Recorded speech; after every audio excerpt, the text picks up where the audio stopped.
'అరహర Veeramallu' so ఇప్పటికి release అయ్యి mixed talk తెచ్చుకుంటున్న పరిస్థితి మనం ఇక్కడ చూస్తూ ఉన్నాము. అయితే దీనికి సంబంధించి అసలు సినిమాకి సంబంధించి అటు ప్రేక్షకులు ఏం మాట్లాడుతున్నారో తెలియదు కానీ ఇటు రివ్యూస్ పరంగా కూడా చాలామంది సెకండ్ హాఫ్ అస్సలు బాగాలేదు, చాలా నెగిటివిటీ ఉంది, ఇంత హైప్ పెంచి ఇన్ని సంవత్సరాలు తీసుకునేది ఈ సినిమా కోసమేనా, మళ్ళీ దీనికి పార్ట్ 2 కూడా అవసరమా అన్నట్టు చాలామంది చాలా రకాలుగా మాట్లాడుతూ ఉన్నారు. అసలు ముఖ్యంగా సినిమాను మనం ఏ విధంగా చూడాలి, ఇలా రివ్యూలు ఇచ్చేవాళ్ళు అంటే సినిమా చూడకుండా కూడా రివ్యూలు ఇచ్చే వాళ్ళ గురించి ఏం చెప్తారని విషయాలు తెలుసుకుంది వాళ్ళ మనతో పాటు ప్రముఖ ప్రొడ్యూసర్ నటకుమార్ గారు ఉన్నారు. సార్ నమస్తే. సో గతంలో కూడా అంటే సినిమా బాగున్నప్పటికీ రివ్యూలు ఎవరైతే ఉన్నారో కొంతమంది డబ్బులు తీసుకొని రివ్యూలు చెప్తూ ఉంటారు, పాజిటివ్ సినిమాని నెగిటివ్ అని, నెగిటివ్ని పాజిటివ్ అని. అలా ఇప్పుడు 'అరహర వీరమల్లు'కు కూడా సేమ్ ఇలాంటి పరిస్థితే ఉంది. సినిమా బాగానే ఉంది కానీ బయటకు వచ్చేసరికి కొంతమంది జనాల్ని పెట్టించి కానీ లేకపోతే వాళ్ళ ఇష్టం వచ్చినట్టు సెకండ్ హాఫ్ చాలా అంటే అసలు బాగాలేదని, లేకపోతే ఈ సినిమాకి అంత హైప్ లేదని, మళ్ళీ ఫస్ట్ హాఫే ఇలా ఉంది సెకండ్ హాఫ్ మళ్ళీ అవసరమా, మళ్ళీ దీనికి ఇంకెన్ని సంవత్సరాలు తీసుకుంటాడో అని చెప్పి చాలామంది చాలా రకాలుగా మాట్లాడుతున్నారు.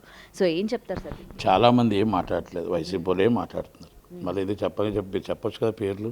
వైసీపీలే మాట్లాడుతున్నారు, సాక్షి ఛానలే మాట్లాడుతుంది, సాక్షి పేపరే మాట్లాడుతుంది, కొన్ని ఛానళ్ళు మాట్లాడుతుంటాయి, కొన్ని పేపర్లు మాట్లాడుతుంటాయి, కొన్ని యూట్యూబ్లు మాట్లాడుతుంటాయి. దీని అంతటికీ మొత్తం టోటల్గా ఆటోమేటిక్గా రాత్రి 10 గంటల నుంచే మామూలుగా 9 గంటల నుంచి స్టార్ట్ చేశారు social media. With in minute every minute మొత్తం సోషల్ మీడియాలో మొత్తం నెగిటివ్ ప్రచారం చేయండి అని. ఇప్పుడు నెగిటివ్ ప్రచారం చేసినంత మాత్రాన ప్రజల గుండెల్లో పవన్ కళ్యాణ్ గారిని తీయగలిగారా? ప్రజల అభిమానానికి పవన్ కళ్యాణ్ గారిని ఏ థియేటర్కైనా రానివ్వకుండా చేయగలిగారా? ఆల్రెడీ మొత్తం టోటల్గా నిన్న ఒక పండగ వాతావరణంలో 9:30 షోని స్టార్ట్ అయిపోయి ఎంటైర్ మొత్తం టోటల్ వరల్డ్ 9:30 షో బ్రహ్మాండంగా జరిగింది. నేను మళ్ళా ఒక మాట అడుగుతున్నా, సినిమా కోసం మీరు రివ్యూస్ చూసి వెళ్తారా? సినిమాను ఒక్కసారి చూసి మనం ఆయన సినిమా ఎలా చేశాడు, ఏ యాక్టింగ్ చేశాడు, ఏ ధర్మం కోసం చేశాడు, ఒక్కసారి సినిమా చూడండి. చూసిన తర్వాత నచ్చకపోతే మానేయండి తప్ప దయచేసి సినిమాని ఇష్టం వచ్చిన నెగిటివ్ కామెంట్స్ చేయకండి. ఓకే, ఇది ఈజ్ మనం ఏమి చెప్పలేము మనం, ఎందుకంటే వాళ్ళ పొలిటికల్ వార్ నడుస్తుంది, ఆయన డిప్యూటీ సీఎం అని కూటమి కనుక ఆటోమేటిక్గా ప్రతిపక్ష నాయకులు వైసీపీ కాబట్టి ఆటోమేటిక్గా నడుస్తుంది. ఇప్పుడు నిన్న కడపలో జరిగింది, రెచ్చగొట్టి అటు ఉండొచ్చు ఇటు ఉండొచ్చు. నిన్న విజయవాడలో జరిగింది, అటు ఉండొచ్చు ఇటు ఉండొచ్చు. నేను ఏలూరులో జరిగింది, అటు ఉండొచ్చు ఇటు ఉండొచ్చు.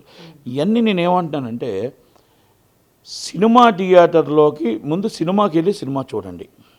ఆ సినిమాని మొత్తం ఫస్ట్ హాఫ్ బాగుంది, సెకండ్ హాఫ్ బాగుంది, లేకపోతే 2 గంటలన్నర సినిమాలో 10 నిమిషాలు 4 సీన్లు బాగోపోతే 2 గంటల 20 నిమిషాలని రిజెక్ట్ చేయడం కాదు. ఆ 2 గంటల 20 నిమిషాలు సినిమా దేనికోసం ఉంది?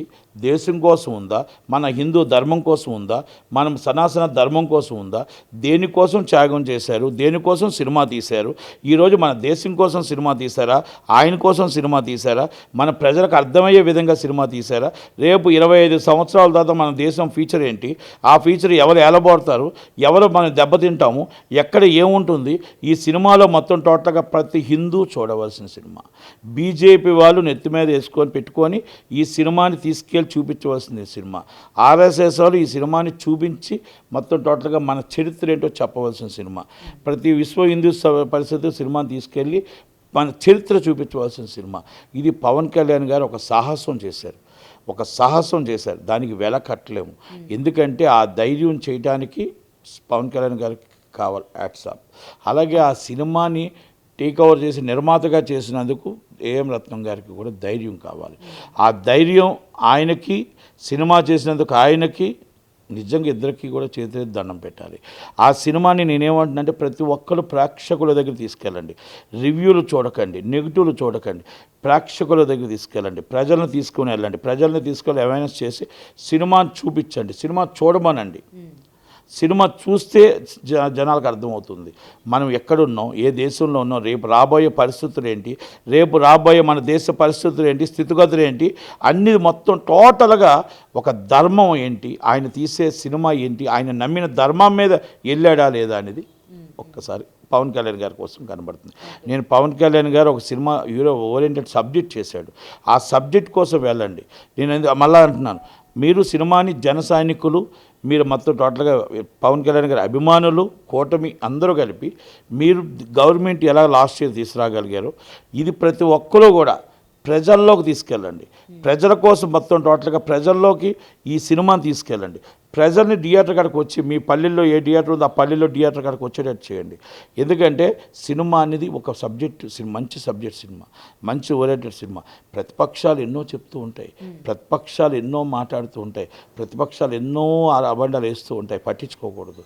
ఎందుకంటే ఆయన పొలిటికల్లో ఉన్నాడు కాబట్టి, పొలిటికల్లో ఉన్నాడు కాబట్టి. అలాగే ఇంకో మాట చెప్తున్నా, రెండోది ప్రతిపక్షాలు అన్నారు ఇంకొకరు అన్నారు కాదు, సినిమాని మీరు రేట్ మాత్రం 700 రూపాయలు బీసీలు పెట్టడం అనేది రాంగే. ఎందుకంటే అభిమానులు అందరూ బాధపడ్డారు, అభిమానులు అందరూ కష్టపడ్డారు. అందుకే 700 రూపీస్ అవ్వడం అనేది ఆ నిర్మాత ఏంటంటే మా బాధ అర్థం చేసుకోండి, మా కష్టం అర్థం చేసుకోండి, మేము పెట్టిన పెట్టుబడి అని ఒక మాట ఆయన అన్నాడు.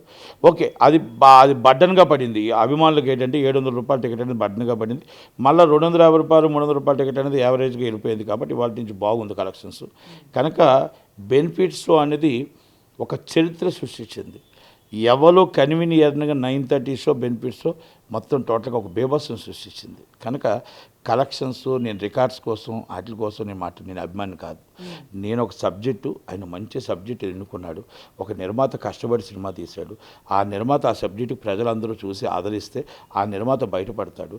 కనుక మీ హీరో బాగుండాలి, మీ హీరో కోసం ఆ నిర్మాత బాగుండాలంటే ప్రతి ఒక్క సైనికుడు, ప్రతి ఒక్క హీరో అభిమానిగా అందరూ వెళ్ళి థియేటర్ కాడికి వెళ్ళి మొత్తం ప్రేక్షకుల ఆదరణ పొందే విధంగా, ప్రేక్షకుల దగ్గర తీసుకెళ్లే విధంగా మీరు దగ్గరుండి ఆ సినిమాని ఈ బ్యాడ్ పబ్లిసిటీని తిప్పుకొట్టి మీరు పబ్లిసిటీ చేసి దగ్గరుండి ప్రజలు చూడటానికి ప్రతి ఒక్కరు కూడా 15 సంవత్సరాల పిల్లల నుంచి 15 సంవత్సరాల పిల్లల నుంచి అప్ టు 80 సంవత్సరాల ముసలి వాళ్ళ దాకా ఈ సినిమా చూడాలి.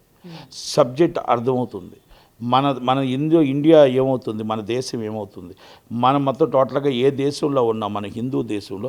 రేపు రాబోయే తరానికి మనం ఎవరికి అప్పచెప్పిపోతాం, రేపు రాబోయే తరానికి మనం పిల్లలు ఎలాగే మనం ఒకరికి ఎదురు ఉంటప్పుడు మనం ఎక్కడ జనాభా తగ్గిపోతే జనాభా లెక్కల నుంచి మనం ఎక్కడికి వెళ్ళిపోతాం, మనం ఇంకొకరు ఎలాగ వెళ్తారు అనేది ఒక సబ్జెక్టు దీంట్లో ఉంది. అండ్ ఇంకొకటి సార్, సెకండ్ హాఫ్ కూడా ఉండబోతుంది అని చెప్తూ ఉన్నారు కదా, మరి పవన్ కళ్యాణ్ గారు ఈసారి కూడా ఇదే విధంగా చేస్తారా?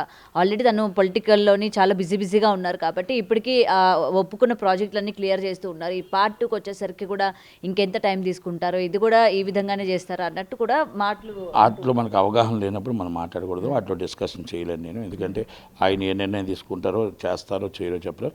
ఇప్పుడున్న సినిమాని అందరూ ఆదరించండి, ఇప్పుడున్న సినిమాని చూడండి. సినిమా బాగుంది, మంచి సినిమా, మంచి సబ్జెక్ట్ గల సినిమా. దయచేసి పవన్ కళ్యాణ్ గారు బాగా యాక్ట్ చేశారు. ఒక మెసేజ్ ఉంది, మెసేజ్ రూపంలో ఉన్న సినిమాని మనం అందరూ ఆదరించాలి. ఆదరించడానికి వెళ్తే మనం హీరో గారి కోసం, హీరో గారిని చూడటానికి, అలాగే హీరో గారిని అభిమానించే సినిమా తీసిన నిర్మాతలు మనం కాపాడటానికి కంపల్సరీ జన సైనికులు, అభిమానులు అందరూ కూడా దగ్గరుండి దాన్ని ప్రోత్సహించి ప్రతి ఏరియా మీరు ఎలాగైతే గెలటానికి ప్రచారం చేశారో ఈ సినిమా కోసం ప్రచారం చేయాలని నా రిక్వెస్ట్. నిర్మాతని మనం బ్రేక్ ఈవెన్ అయ్యిందాకా కాపాడాలని నా ఉద్దేశం.